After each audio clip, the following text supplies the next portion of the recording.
Bom, conseguir uma superfície industrial com aquela pintura perfeita, sem falhas, definitivamente não é só uma questão de estética, né? É, na verdade, uma mistura super complexa de química física e uma técnica extremamente precisa, onde a aposta é sempre altíssima. Pensa só, um pequeno erro de cálculo nas proporções ou até mesmo um leve desvio na temperatura e pronto. Isso não compromete só o visual, mas pode colocar em risco a integridade estrutural de equipamentos industriais vitais. É literalmente um jogo de xadrez. E aí a gente precisa pensar como um investigador forense chegando numa cena de crime industrial, sabe? O que exatamente separa aquele acabamento impecável, feito para durar décadas, de um desastre completo que vai exigir um retrabalho absurdamente caro? É justamente essa grande pergunta que vai guiar a nossa jornada hoje para diagnosticar e, claro, desmascarar os verdadeiros culpados escondidos por trás dessas falhas. Certo, vamos direto ao ponto. A gente vai investigar essas causas passando por 5 etapas principais. 1. Defeitos físicos e ambientais. 2. Incompatibilidade e formulação química. 3. Falhas na técnica de aplicação. 4. Erros ocultos de equipamento. E, por fim, 5. O veredito da prevenção. Começando pela primeira parte. Número 1. Defeitos físicos e ambientais. O primeiro sintoma clássico dessa verdadeira batalha contra o ambiente é o esbranquiçamento, que a galera na área costuma chamar de blush. É bem fácil de identificar. É aquela película branca e turva, inconfundível. O diagnóstico aponta direto para uma coisa: condensação ou umidade altíssima que atingiu o filme da tinta bem na hora do processo de cura. Isso ataca sem dó os revestimentos epóxi à base de aminas, principalmente quando a temperatura ambiente despenca. E olha, o único jeito de curar isso é seguindo de forma rigorosa e inegociável as condições de aplicação que o fabricante recomenda, sem atalhos. Agora, o que é realmente interessante aqui é ver o contraste na prática entre defeitos que parecem iguaizinhos a olho nu, mas que no laboratório têm origens completamente diferentes. De um lado, a gente tem as famosas bolhas, ou blistering, que se formam numa reação super lenta de gradientes osmóticos puxando umidade, tudo por causa de sais solúveis que ficaram esquecidos lá no fundo. Já do outro lado, temos a fervura, o bubbling. Esse é um evento bem mais rápido, que rola quando o ar e os solventes ficam presos embaixo de uma camada superficial que secou rápido demais por causa de temperaturas de aplicação lá nas alturas. Diferente dessas reações climáticas invisíveis que a gente comentou, a abrasão é uma falha puramente física e brutal. O sintoma é claro: o revestimento é literalmente arrancado da superfície depois de um contato direto com correntes de içamento pesadas ou ferramentas ásperas batendo ali. O tratamento não tem nada a ver com uma química sutil, mas sim com mecânica defensiva pura. A gente precisa projetar o uso de tintas com altíssima resistência e criar um protocolo bem rigoroso no manuseio do dia a dia para proteger essa pintura. Vamos para número 2. Incompatibilidade e formulação química. Um exemplo clássico nesse campo minado é o gretamento, que tem esse apelido bem curioso de efeito tipo jacaré. E faz sentido, né? O aspecto reptiliano dessas fissuras mostra que rolou um choque estrutural massivo ali. E esse diagnóstico aponta para 3 grandes vilões: uma briga de incompatibilidade química entre o primer que foi usado e a camada superior, um estresse extremo de envelhecimento, tipo aqueles longos ciclos térmicos, ou simplesmente o erro de aplicar uma camada pesada e desproporcional, criando um filme tão espesso que ele não consegue se sustentar sozinho.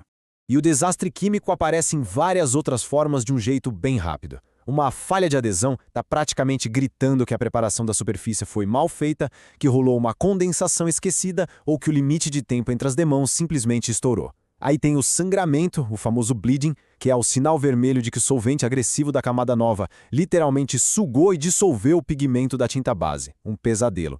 E as microtrincas acusam uma falha profunda na flexibilidade da formulação base. O resgate, para qualquer um desses cenários, sempre pede uma harmonia laboratorial perfeita e obediência absoluta aos tempos de cura.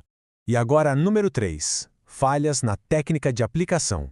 Aqui a gente juntou aquelas que são as maiores dores de cabeça no chão de fábrica. A casca de laranja mostra que rolou uma falha no nivelamento, deixando claro que a pressão de atomização estava baixa ou a técnica de aplicação foi pesada demais. O olho de peixe é aquele alarme incontestável de que óleo, graxa ou umidade estavam ali escondidos na superfície muito antes da pintura começar, causando uma repulsão total naquele ponto específico. E por fim, o bizarro efeito teia de aranha, que é bem comum em borrachas líquidas. Isso acontece quando polímeros complexos sofrem com uma viscosidade muito alta, quase estrangulada. Curar essas patologias exige aquele ajuste fino tanto na mecânica do equipamento quanto na técnica manual de quem está aplicando. Ainda falando de deficiências operacionais, a gente precisa destacar o efeito ponte ou bridging. Essa é uma falha estrutural grave, onde a própria tensão do líquido puxa a tinta para longe dos cordões de solda ou dos cantos vivos, deixando essas quinas totalmente expostas a uma ferrugem acelerada. E para combater isso, ferramentas automáticas simplesmente não dão conta. A solução real pede uma demão de reforço aplicada manualmente, frequentemente passando o pincel em todos esses pontos fracos, antes mesmo de acionar o sistema principal de pintura. Chegando na número 4, erros ocultos de equipamento. A tecnologia moderna nos trouxe coisas incríveis, mas também introduziu um efeito invisível e notável chamado de gaiola de Faraday. Funciona assim: quando a gente usa o poder da aplicação eletrostática para melhorar a eficiência de transferência de tinta, o próprio campo magnético acaba virando uma barreira fantasma em volta de espaços ocos e geometrias fechadas. Essa força de repulsão simplesmente não deixa as partículas chegarem até os cantos internos, desviando completamente a cobertura. E isso ilustra de forma brilhante esse fenômeno. A evidência visual expõe bem aquele pesadelo de ver uma seção interna vazia, sem uma gota sequer de proteção, enquanto a ciência ali do lado mapeia exatamente essa deflexão agressiva das partículas sendo repelidas. Para combater essa resistência eletrostática, não tem jeito, o operador precisa ter a manha de abaixar drasticamente a tensão da pistola ou, em alguns casos, até mesmo desligar o gerador eletrostático temporariamente para conseguir preencher esses vazios. Bom, aqui é onde o maquinário falha na sua função mais básica de todas, gerando essa poça pegajosa, mole e completamente inútil. Sabe aquele tipo de bagunça que absolutamente ninguém quer limpar? Pois é, isso é o resultado visceral de um erro na proporção de mistura dos componentes lá no campo. É a assinatura de uma configuração totalmente errada no sistema de um dosador automático ou até o atestado de falha fatal naqueles sensores de vazão. O pior, esse material resultante nunca vai atingir o ponto de curra. Tem que ser removido fisicamente e descartado. E para fechar, número 5, o veredito da prevenção. Então, o ponto crucial aqui é: o sucesso industrial na hora de proteger superfícies não aceita atalhos, de jeito nenhum. Todos esses desastres que a gente analisou se dissolvem quando apoiados nesses 4 pilares de ouro. Garantir um rigor absoluto na limpeza total das superfícies, usar calibração e técnica humana apuradíssimas, ter aquele controle milimétrico e respeito total às oscilações de umidade e temperatura, e, claro, garantir que a compatibilidade química ditada no projeto respeite o esquema de pintura de ponta a ponta.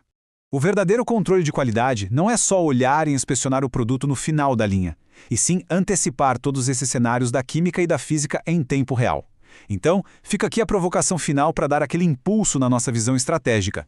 Será que o próximo projeto aí no chão de fábrica vai estar blindado por todas essas lições desse guia diagnóstico rigoroso antes mesmo da primeira gota de tinta ser pulverizada? Essa é a diferença fundamental entre investir no sucesso e ficar correndo atrás para remediar falhas.